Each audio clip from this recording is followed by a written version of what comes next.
Hello guys, welcome back again sa ating YouTube channel. So for today's video ay magluluto tayo ng ground pork recipe, giniling.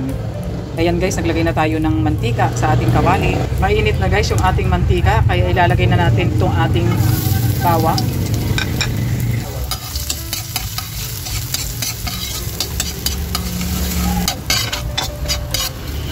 Isunod na natin guys itong ating sibuyas.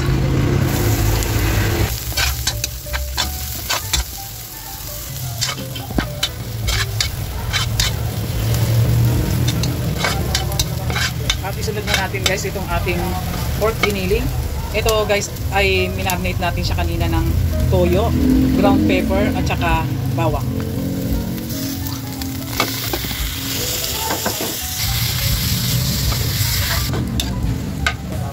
Maglalagay tayo guys ng pork cubes at taktakan na rin natin ng pinong paminta.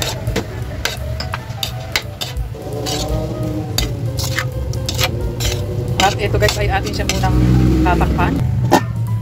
Check natin guys yung ating pork giniling. At mamantika na guys. Kaya ilalagay na natin yung ating gulay. Itong ating gulay guys ay patatas ito at saka kamote. Gawa ng sobrang mahal ngayon guys ng ating mga gulay. Kaya yung ating patatas na isang piraso ay dinagdagan na lang natin ng kamote.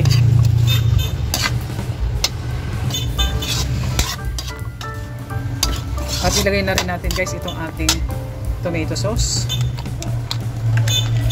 At maglalagay din tayo guys ng konting tubig. At halu-haluin.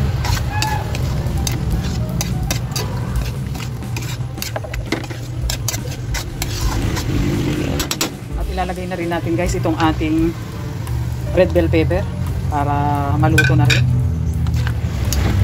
Halu-haluin ulit natin bago natin siya tatakpan. Update guys sa ating nilulutong pork giniling.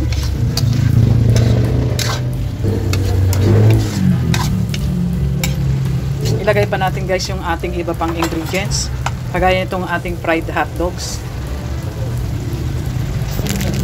yung ating raisins, at yung ating green peas. Pagsama-samahin na natin lahat guys para maluto na rin. Halu-haluin lang natin.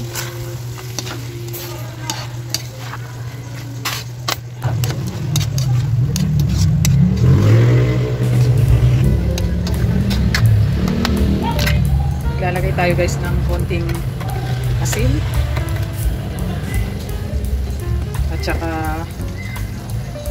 1 tablespoon of brown sugar, sabay halo-halo ulit, mix. At ito guys ay atin siyang tatakpan ulit, at yung ating patatas at kamote ay hindi pa siya totally luto, kaya ating tatakpan ulit. Check natin guys ulit yung ating pork giniling. Halu-haluin ulit. Pero ito guys ay luto na. Luto na rin yung ating patatas at kamote. Ayan guys. Tinikman ko kanina guys ay okay na. Kaya hindi na tayo nagdagdag ng mga toyo at iba pang pampalasa. Kaya yung ating pinang-marinate kanina sa ating giniling ay swak na sa kanyang timpla. Kaya ayan na nga guys, it's done na ang ating pork giniling. Kaya thank you for watching and don't forget to subscribe. Bye bye.